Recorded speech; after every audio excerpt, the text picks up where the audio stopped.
Hello everyone. स्वागत है आप सभी का आपके अपने YouTube channel study with Sonal में। तो कैसे हैं आप लोग?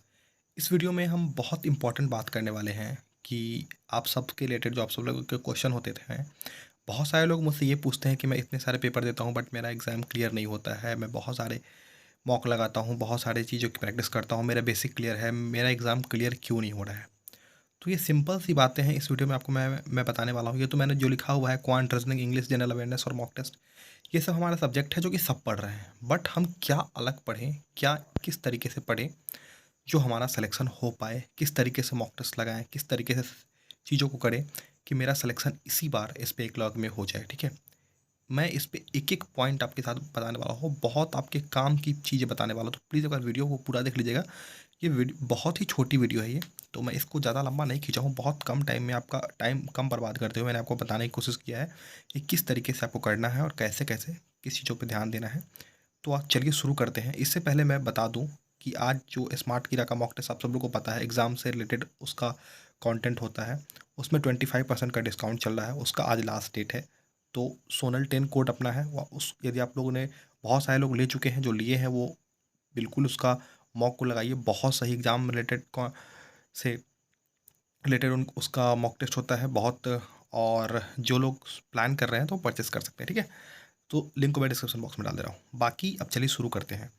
यदि आपको फर्स्ट अटेम्प्ट में ही क्लियर करना है ना एसबीआई क्लर्क, तो एक बात को आपको ध्यान रखिएगा, ये चीज़ें जो है ना, ये सब कोई पढ़ रहा है। ठीक है, आपको क्या अलग करना है ना, जैसे कि सबसे इम्पोर्टेंट होता है हमारा मॉक टेस्ट।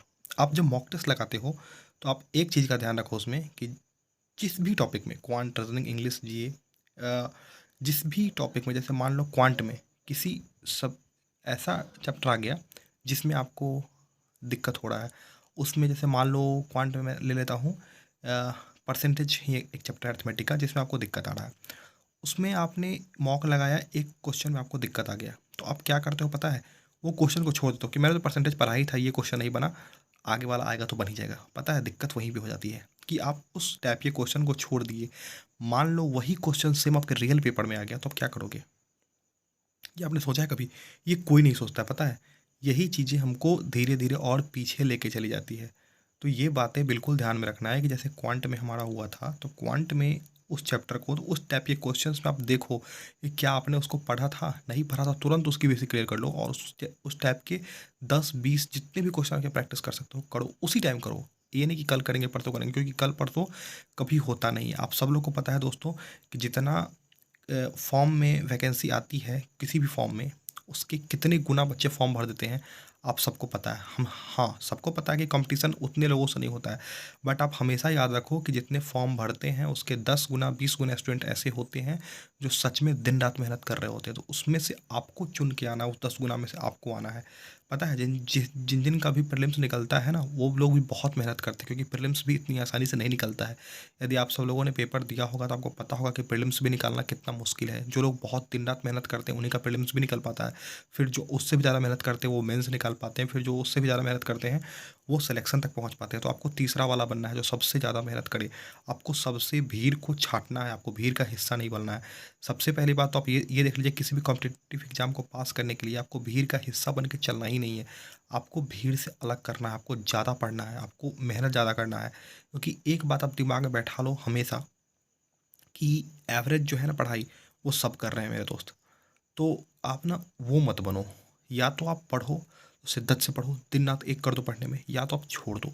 मैं, आप लोग बहुत सारे लोग बोलोगे कि ऐसे क्यों कर रहे हो, क्योंकि पता है आप पढ़ोगे ना, तो ना तो आप पढ़ाई के साथ जस्टिस कर रहे हो, ना आप खुद के साथ कर रहे हो। पता है, इसके चक्कर में ना आप सही से पढ़ रहे हो, ना किसी और चीज़ पे आप फोकस कर रहे हो। या तो कोई और चीज़ करना है तो वही कर लो। यदि बैंक एग्जामिनेशन की तैयारी करनी है तो मैं बस आपको इतना ही सजेशन दूंगा कि आप दिन रात एक कर दो दोस्तों, प्लीज़ कर दो। क्योंकि अभी आपका समय बहुत इंपॉर्टेंट है। अभी जो एसबीआई क्लर्क, एसबीआई पीओ, दो बड़े एग्जाम्स हैं जो होने वाले हैं। तो इस पे मैं आपको हमेशा कहूँगा कि, और कहता रहता हूँ हमेशा मैं, इस पे आपको जी जान से लग जाओ। इसमें आपको कहीं भी कुछ नहीं छोड़ना है। हल्की सी भी मतलब गलती की गुंजाइश नहीं होनी चाहिए इस एग्ज़ाम्स में कि आपका नहीं हो सिलेक्शन। ठीक है, तो ये बात आप अपने दिमाग में बैठा लीजिए हमेशा कि सिलेक्शन लेकर ही रहना है इस एग्ज़ाम्स में। और बाकी स्ट्रेटजी मैंने बना रखा है, आप जाके स्ट्रेटजी प्लेलिस्ट में देख सकते हैं, पुराने वीडियोस बहुत सारे देख सकते हैं। स्ट्रेटजी आपको बहुत सारे मिल जाएंगे, बट वही है ना कि स्ट्रेटजी फॉलो नहीं कर पाते हैं कोई। तो आप उसको फॉलो करिए। डेली सुबह उठिए, जब भी उठते हैं, आज जिस दिन उठते हैं, जैसे आज आपने उठा, आज का टू डू लिस्ट बनाया, उस टू डू लिस्ट को फॉलो करिए रात में। जब तक फॉलो नहीं होता है तब तक सोइए नहीं रात को। ये आप अपने आप से प्रॉमिस कर लीजिए कि जब तक टू डू लिस्ट फॉलो नहीं होगा तब तक मुझे नहीं सोना है। ये हो गया। दूसरा, एटलीस्ट आप 100% नहीं कर पाते हो, कुछ काम आ गया, एटलीस्ट 80% तो उसको फॉलो करो। 80% करोगे, कल 90% करोगे, फिर अगले दिन उसके 100% ऑटोमेटिक हो जाएगा। आप में वो पता है, वो जोश जुनून जज्बा होना चाहिए। मैंने ये देखा है, पढ़ना सब चाहते हैं, बट बहुत लोग पढ़ नहीं पाते हैं। तो आप वो नहीं बनने कि आप पढ़ना चाहते हैं, आप वो बनिए कि आपको पढ़ना है। ठीक है? तो आशा करते हैं कि जो मैंने बताया आप समझेंगे, डेली टू डू लिस्ट बनाएँगे और डेली उस तरीके से पढ़ाई करेंगे, ताकि आपको पता, आप ये सोच के पढ़ो कि ये मेरा लास्ट अटेम्प्ट है। चाहे आपके पास अटेम्प्ट बचे हो, नहीं बचे हो, तो कोई फ़र्क नहीं पड़ता है। आप ये सोच के पढ़ो कि इस बार मेरा नहीं हुआ तो फिर क्या होगा, ये सोचो। ठीक है? तो इस तरीके से आप पढ़ोगे तो आपका सिलेक्शन पक्का होगा। ठीक है? बाकी और कोई भी डाउट हो तो प्लीज़ कमेंट करके पूछ लीजिएगा, वहाँ पे आपको रिप्लाई कर दूँगा। बाकी पढ़ाई करते हैं दोस्तों, बहुत इंपॉर्टेंट टाइम है अभी। ठीक है? टेलीग्राम चैनल पे ज्वाइन नहीं हो तो लिंक डिस्क्रिप्शन में टेलीग्राम की, वहाँ से ज्वाइन हो जाइए। वहाँ पे मैं डेली अपडेट डालता रहता हूँ। एक बैंकिंग से रिलेटेड कोई भी अपडेट आती है तो वहाँ पे मैं सबसे पहले डालता हूँ। इंस्टाग्राम पे फॉलो करना चाहते हैं, उसकी भी लिंक डिस्क्रिप्शन में है।